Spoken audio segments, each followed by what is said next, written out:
Trump तीसरी बार राष्ट्रपति बनने का विचार कर रहे। कहा, मैं मजाक नहीं कर रहा, संविधान बदलने की सोच रहा हूं। अमेरिकी राष्ट्रपति डोनाल्ड ट्रंप ने कहा कि वे तीसरे कार्यकाल के लिए विचार कर रहे हैं और इसके लिए संविधान को बदलने की सोच रहे हैं।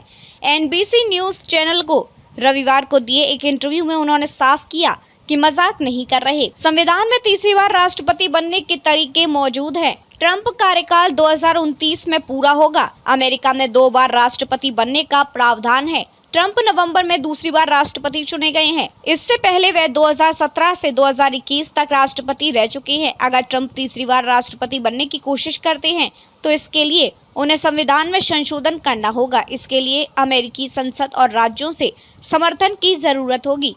जब ट्रंप से पूछा गया कि क्या वे एक और कार्यालय चाहते हैं, तो राष्ट्रपति ने कहा कि उन्हें काम करना पसंद है। जब उनसे पूछा गया कि क्या उन्हें तीसरा कार्यकाल लेने की योजना पेश की गई है, तो ट्रंप ने कहा, ऐसे तरीके हैं जिनके जरिए आप ऐसा कर सकते हैं। इसके बाद उनसे पूछा गया कि क्या आप अगली बार जेडी वेंस राष्ट्रपति पद का चुनाव लड़ेंगे, तो फिर चुनाव जीतने के बाद वे ट्रंप को राष्ट्रपति बना देंगे। इस पर ट्रंप ने कहा कि ये एक तरीका है, लेकिन और भी कई तरीके हैं। जब उनसे पूछा गया कि और कौन सा तरीका है, तो उन्होंने कुछ साफ नहीं कहा। ट्रंप ने सबसे पहले नवंबर में चुनाव जीतने के लिए तीसरी बार राष्ट्रपति बनने को लेकर इच्छा जताई थी। तब उन्होंने कहा था कि मुझे नहीं लगता कि मैं फिर से राष्ट्रपति पद के लिए चुनाव लड़ूंगा, लेकिन आप अगर ऐसा चाहें तो मैं ऐसा सोच सकता हूं।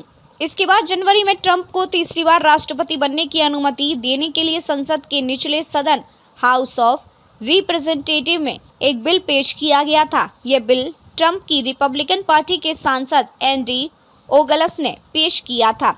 इस बिल में कहा गया कि कोई भी इंसान जो लगातार 2 बार राष्ट्रपति रह चुका है, वो तीसरी बार राष्ट्रपति पद के लिए निर्वाचित नहीं होगा। क्योंकि ट्रंप 2020 में जो बाइडेन से चुनाव हार गए थे, ऐसे में वो तीसरी बार भी राष्ट्रपति चुने जाने के लिए योग्य होंगे। ट्रंप तो तीसरी बार अमेरिकी राष्ट्रपति पद के लिए चुनाव के लिए उतरना है, तो उन्हें अमेरिकी संविधान में बदलाव करना होगा, जो इतना आसान नहीं है। ट्रंप को इसके लिए अमेरिकी सीनेट और हाउस ऑफ रिप्रेजेंटेटिव दोनों में 2/3 बहुमत से एक बिल पास कराना होगा। ट्रंप की रिपब्लिकन पार्टी के पास दोनों सदनों में इतने सदस्य नहीं हैं। सीनेट में ट्रंप की रिपब्लिकन पार्टी के पास 100 में से 52 सीनेटर हैं। वहीं हाउस ऑफ रिप्रेजेंटेटिव में 435 में से 220 सदस्य हैं। ये संविधान संशोधन के लिए आवश्यक 2/3 यानी 67% बहुमत से काफी कम है। अगर ट्रंप ये बहुमत हासिल कर लेते हैं, तब भी उनके लिए संविधान में संशोधन करना आसान नहीं होगा।